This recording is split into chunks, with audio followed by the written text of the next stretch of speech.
આઈ શ્રી ખોડિયાર માતા મંદિર ગળધરા. સૌરાષ્ટ્રના ખોડિયાર માતાજીના મુખ્ય 4 મંદિરો પૈકીનું ગળધરા એક જ છે. આ મંદિર અમરેલી જિલ્લાના ધારી ગામથી આશરે 5 કિમીના અંતરે શેત્રુંજી નદીને કાંઠે આવેલું છે. અહીં શેત્રુંજી નદીની વચ્ચે ખૂબ ઊંડો પાણીનો ધરો આવેલો છે. તેને ગળધરો અથવા કાળીપાટ ગુનો પણ કહેવાય છે. ત્યાં ગુનાની બાજુમાં ઊંચી ભેખડો ઉપર રાયણાના ઝાડ નીચે આઈ શ્રી ખોડિયાર માતાજી સ્થાપના થયેલી છે. આ નદીને કિનારે હાલ મોટું મંદિર બનાવવામાં આવ્યું છે, તેમજ ત્યાં રહેવાની વ્યવસ્થા પણ છે. એક લોકવાયકા પ્રમાણે બહુ સમય પહેલાં અહીં એક રાક્ષસ હતો.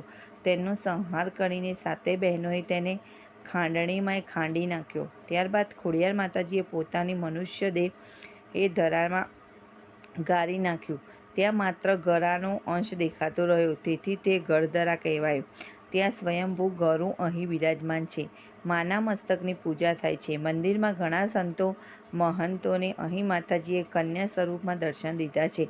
ચોથા શંકામાં આ ધરો નાગધરાથી ઓળખાતો પણ ખોડિયાર માતાજીના દેહ વિલય બાદ એ ગળધરો જ કહેવાય છે.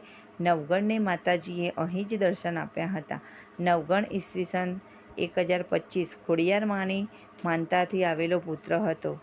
રા દયાસને 44 વર્ષ સુધી પુત્ર પ્રાપ્તિ નહોતી થઈ, ત્યારે તેના પટરાણી સોમલ દેવે આઈ શ્રી ખોડિયાર માતા પાસે પુત્ર પ્રાપ્તિની યાચના કરી અને સોઢી રાણીની શ્રદ્ધા ફરી અને માં ખોડિયાર માતાજીની કૃપાથી નવઘણનો જન્મ થયો. આમ જૂનાગઢ રાજાને ગાદીનો વારસ આપનાર ખોડિયાર માતાજીએ ત્યારથી ચુડાસમા રાજપૂતોની કુળદેવી તરીકે પૂજવાનું શરૂ કર્યું. રા નવઘણ વારંવાર પોતાના સલાહ સાથે અહીં ગળધરા ખોડિયાર માતાજીને દર્શન કરવા આવતો હતો.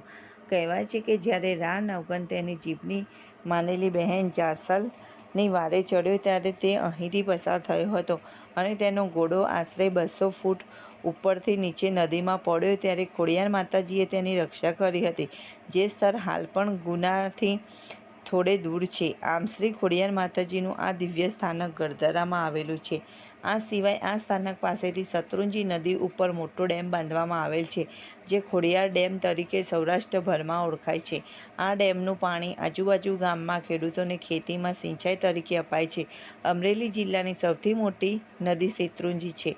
તે ગીરની ચાંચાઈ ટેકરીમાંથી નીકળતી ધારી ગામ પાસેથી વહે છે. તેના ઉપર ખોડિયાર ડેમ 1967માં બંધાવવામાં આવેલ છે અને તે 32 મિલિયન ઘન-મીટર સંગ્રહ શક્તિ ધરાવે છે.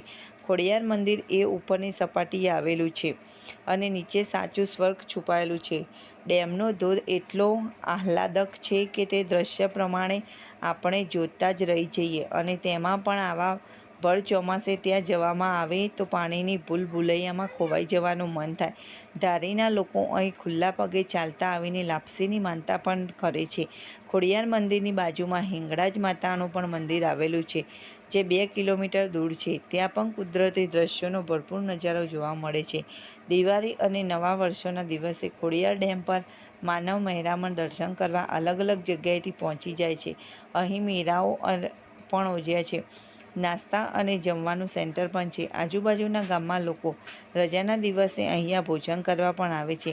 અહીં પહોંચવા માટે ધારાથી પાકા ડામર માર્ગે એસટી બસ અથવા પ્રાઇવેટ વાહનથી પહોંચી શકાય છે, જેનો રસ્તો ખોડિયાર ડેમમાં બંધ ઉપરથી પસાર થાય છે. ચોમાસામાં અહીંનું કુદરતી સૌંદર્ય ખાસ માણવા લાયક હોય છે.